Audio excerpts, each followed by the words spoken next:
Greetings to all. I think this thing is on. I just want to share something with those that would subscribe to my channel. You can like, you can dislike.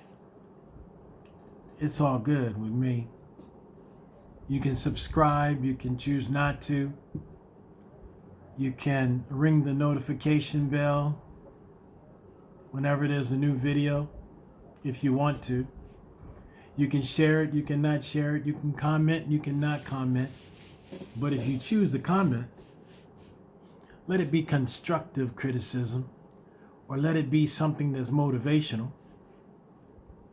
Things that are just to tear me apart, not having it. I will delete it. I will not allow foolishness to be a part of my realm. I'm just talking to you plain today, sharing my plain thoughts. I see a lot of people putting out videos and they're saying, don't go to Africa. They're telling you don't go because it didn't work for them. They're telling you don't go because, I don't know, they've had some experiences that were too much for them. Not everyone can do what you have in your heart, in your mind, in your soul, in your vision to do. Not everybody can do that. You gotta be strong enough to stand out from the crowd and say, I will go forth and experience some things on my own. Don't just leave and just, with a reckless abandonment, go somewhere. Of course, visit first. Of course. Of course, spy out the land first. Scout it out first. Not everyone can do like I do. I realize that. I'm a risk taker. I'm willing to go places where no one is willing to go. I'm willing to do things that no one is willing to do. I'm willing to take those chances. When I went into the United States Marine Corps, before going in, my grandmother on my mother's side was totally devastated. It crushed her heart. She wished me well in front of me. Rest in power, Grandma Annie Lee Watson. Rest in power. She held herself together in front of me. Her eyesight was not good at all. She was going blind. She heard me walk away. After she wished me well, she heard me walk away, and she began to weep and weep and weep.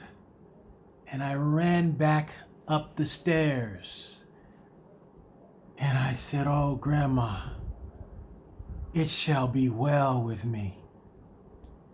Grandma, don't weep. Don't cry for me. It shall be well with me. And she wept and she wept. She was so heartbroken because I was always there making her laugh. I was always there bringing some type of joy into her heart. But she broke when she heard that I was going into the United States Marine Corps. And everyone tried their best to talk me out of it because I went in at the age of 28. That meant that a lot of my platoon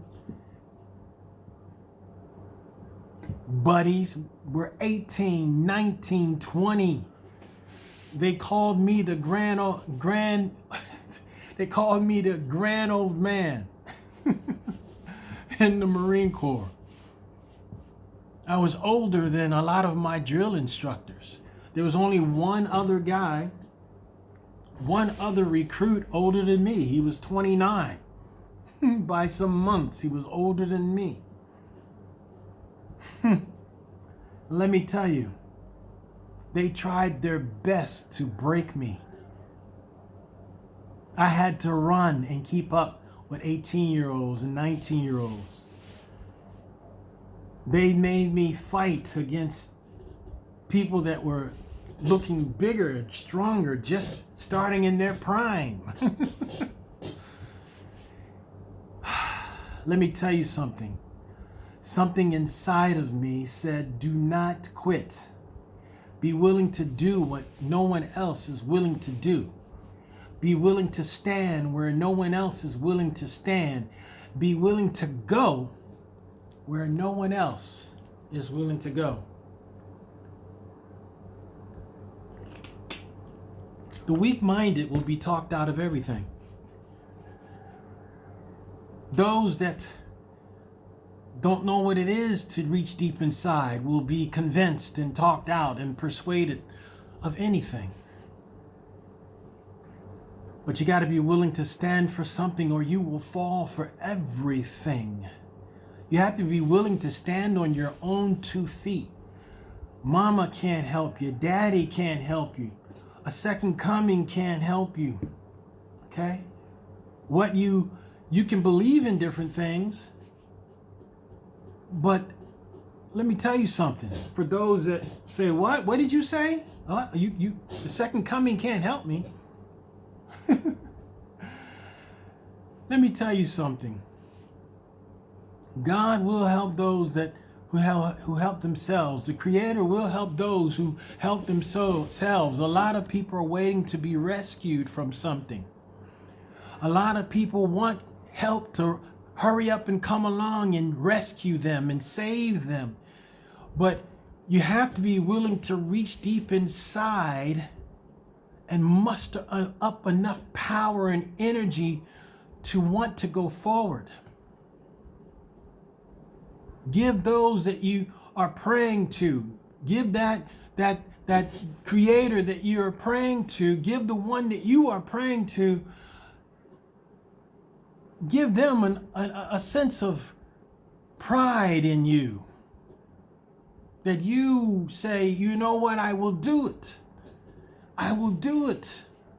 I'm not saying don't pray. I'm not saying don't be religious. I'm not saying any of that. I'm just saying don't be the one that is passively waiting for someone to rescue you. Be the one that's active. Do you know what it is to be a waiter? If a waiter, the one that's in the restaurant, was passively waiting on you, you would never get served. Waiting is very much an action word as well. You want to be busy as you wait. Yeah, okay, help is coming, but let me see what I can try to do until it gets here. Let me see what I can try to accomplish before it gets here. I grew up in the church. Okay? Father's a leader in the church. And folks was always telling me, why do this and why do that? Jesus is coming. The Lord is coming soon. Why are you going through all that? Why go to college? Why go into the military? The Lord is coming soon. Let me tell you something. Some of y'all are still waiting to be rescued. I have the mindset that says, I'm not waiting, passively waiting. I am waiting and actively working towards something. He that fails to plan, plans to fail. You can sit around on your knees all day long, putting prayers up all day long, but if I were your creator, I would want you to be able to show me that you can do what I've given you the power to do without me having to show up for you all the time. For those that are into religion and Bible thumpers,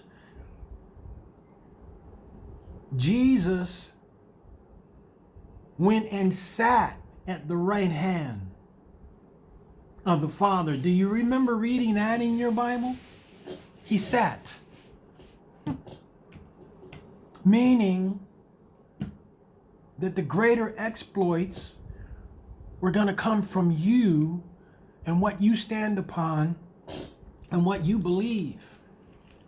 You can't go there with me because I'm a former Bible scholar. I'm sure that many will say different things. But you have to agree that there's more satisfaction in being a participant in your life than just waiting. I'm not the one to wait. I'm not the one to wait. So I went into the Marine Corps, and it was not easy, but I pushed forward. I pressed forward.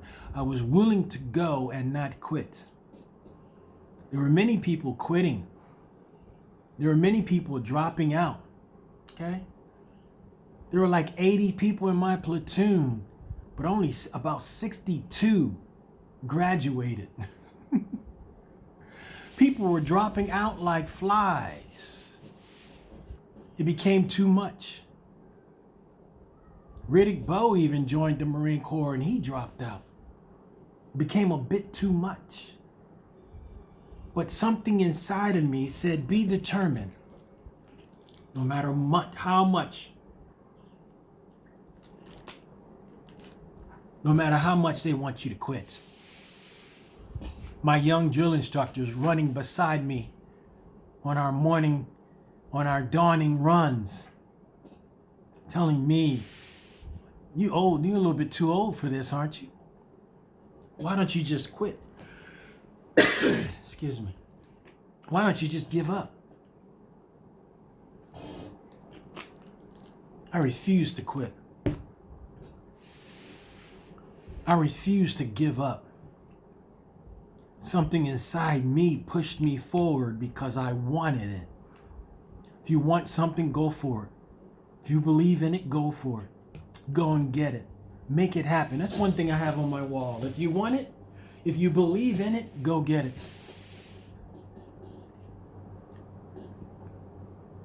Your enemies are working hard. What are you doing?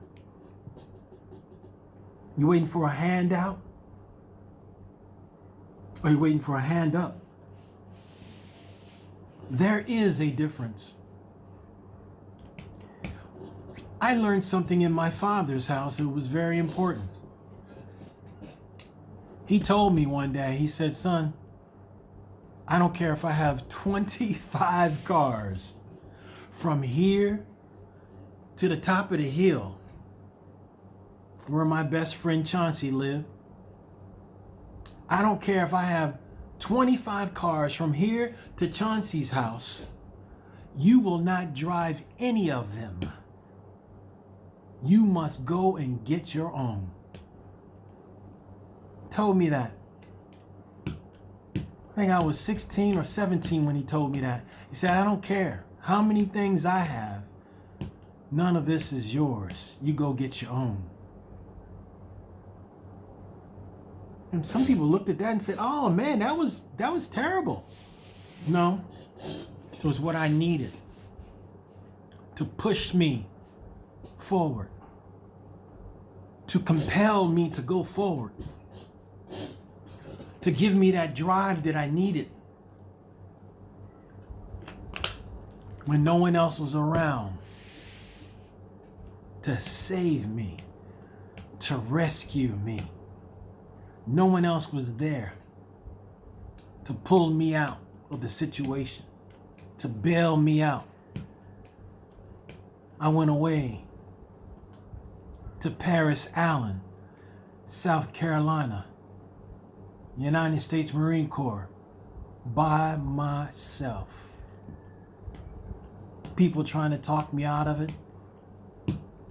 I didn't give a damn. I went forward. I will not let anyone talk me out of my dream, talk me out of my vision. My vision was bigger than their so-called good advice. My vision was bigger than their no, I don't think you should do that. You're 28 years old already. You're going to be older than everyone there. They're going to be older than your drill instructors. And they're going to enjoy trying to break you. And they try it every day.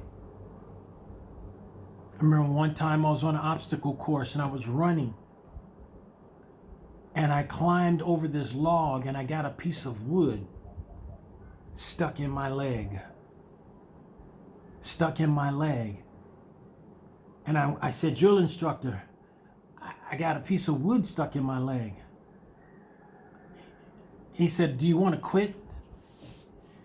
Do you want to give up? Please tell me you want to quit. Please tell me you want to give up. I said, no. I just need a pair of pliers so that I can yank this piece of wood out. They said, what, excuse me? I said, I need the wood yanked out. So, excuse me. He said, I need the wood yanked out so that I can carry on. They looked at me like I was crazy. But this redneck, this good old boy, took a little bit of pride in being the one to bring forth his tool, his pliers that he carried in his pocket. Who carries pliers in their pockets? He took pride in being the one to grab on to that piece of wood and yank it out to see if I would break, to see if I would buckle, see if I would cry, so they could laugh at me. There was something inside me called vision. There was something inside me called a dream. There was something inside me called my plan of success. They caused me to handle it and bear it. So as he took those pliers and he grabbed onto that wood and yanked it out of my leg, there was no fear in me. I continued on the obstacle course bleeding. It didn't matter. What's blood got to do with it when it comes to your dream? What's blood got to do with it when it comes to your vision? What's blood got to do with it when it comes to your success? I had to reach deep in the Marine Corps because everybody wanted to try me. Because I went in after 4 years of pastoring. So there was nothing but ministry on my history, on my records. That's all they saw was ministry, ministry, ministry, Bible college, this, seminary. They saw all of that. Oh, he's weak. He's a Bible thumper. They even went and made me platoon chaplain. They wanted me to pray before we did anything. But I surprised them all. Instead of praying, I just motivated them. I would say, bow your heads, please. let us go into a time of meditation. We're getting designed and fashioned to be warriors. So let the warriors say, whoop, whoop. We're being built up to be Marines. So let the recruits say, whoop, whoop. Let us go into our battles tomorrow with great bravery and zero fear. All those in favor, say amen. They were like, what kind of a person is this? What kind of a guy is this? So they would put me up against their biggest and their baddest. But I would not break. As a matter of fact, I needed them to push me to the edge, to push me to the end of myself, so that the warrior could awaken in me. It was always there, but it never came out. I was bullied in high school and bullied in junior high school, and nothing could bring out the warrior. I didn't know how to connect with he that was greater than me, within me. But let me tell you something, United States Marine Corps was designed in a way to break those that needed to be broken and bring forth in those that had the sleeping giants within them. The Marine Corps had a way of doing that. So it was not a problem for me to go forth all the way to Ghana by myself. People told me, don't do it. You won't survive there. Pretty much into almost my third year now. Went back once because I got sick, but I needed to go back because at the time I was married. I needed to go away from her so that she could be all the sneaky that she could be. So that she could bring all kinds of Negroes into my home. I needed to go away so that she could show her trueness. Let me tell you, things happen in your life for a reason. If you let it kill you, it will kill you. If you let it destroy you, it will destroy you. If you let it break you, it will break you. You know how many times I had malaria and thought I was dying? Body sweats, body chills, okay? Muscle soreness, depression knocking at my door, sadness knocking at my door, sickness knocking at my door. But my vision is bigger than me being alone here in Ghana. My dream is bigger than my circumstances, than my trials, than sickness, than malaria, than feeling down and out of it.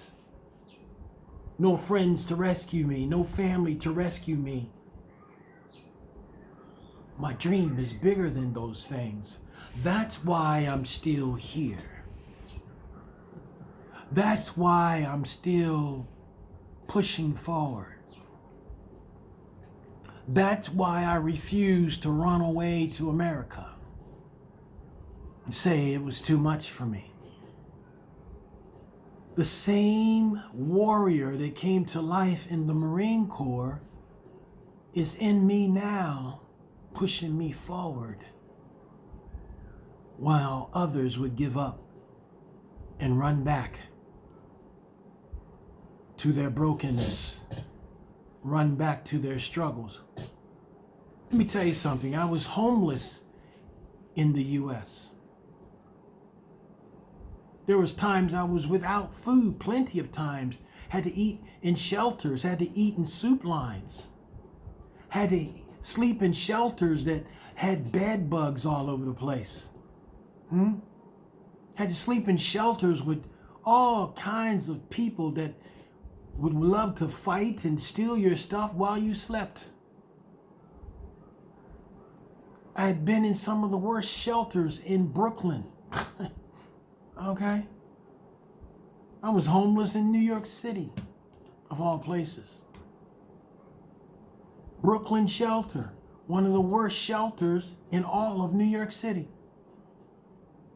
But I was there with the roughest of them, the hardest of them. People that just escaped prison and changed their name. I was with them. People coming and trying to threaten me, but don't be fooled by the gentleness and the kindness that I release sometimes. Because inside me is that warrior. Inside me is the one that won't quit. Inside me is the one that can go the distance when it doesn't matter the neighborhood. You understand what I'm saying? So when I'm pushed to the edge, something arises within me that makes me keep my vision alive. When I'm pushed to the edge, there's something within me that forces me, that drives me to go forward, no matter what the circumstance is. Not everyone can do that. So be careful who you listen to when they're saying, oh, don't go to Africa. Oh, don't go there. Don't go anywhere by yourself. I had to come here by myself, network with people, get to know people, work with people, and be ready to protect myself at all times. You're in a battle. You're at war. You're in the octagon. They lock the cage behind you. And you are there with whoever is there with you. And no one's coming out of that cage until someone is declared the winner. You're talking to a person that's been to jail before. It's nothing that I'm bragging about. I had to go. I had to go. It's not something I talk about. Wasn't for a long time. It was long enough for me. And I was willing to make an example out of whoever chose to come and have visitation rights in my environment. So people will try you. People will test you. And I've been tested plenty of times. I'm here by myself. Some people think that's an opportunity for them to take advantage of you. I've gone face to face with gangs here in Ghana.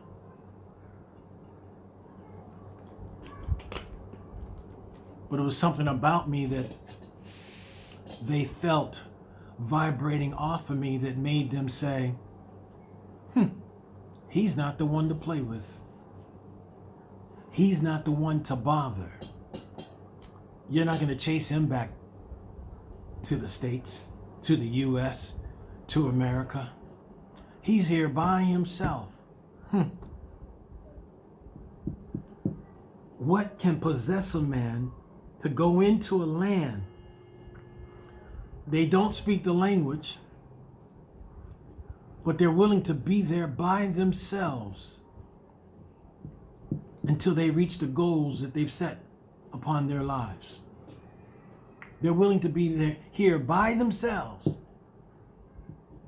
fulfilling a vision, fulfilling a dream. What possesses a man? What drives a man to want to be in a situation like that, where others are quitting and running home, where others are saying, this is too much? You see a lot of homes that have been halfway built. Someone started building them and couldn't take it. They had to leave. So there's a lot of places here in Ghana, you'll see that. People started building and they just left. But I can show you pictures of things that I've been working on, and I'm still here. There's no halfway building anything. You network with the people, you build a team around you. You motivate yourself. You spend a lot of time by yourself. I spend a lot of time by myself. I don't put myself in harm's way on purpose. Okay? If I feel a certain way, I will make sure I get out of that situation the best way that I know how.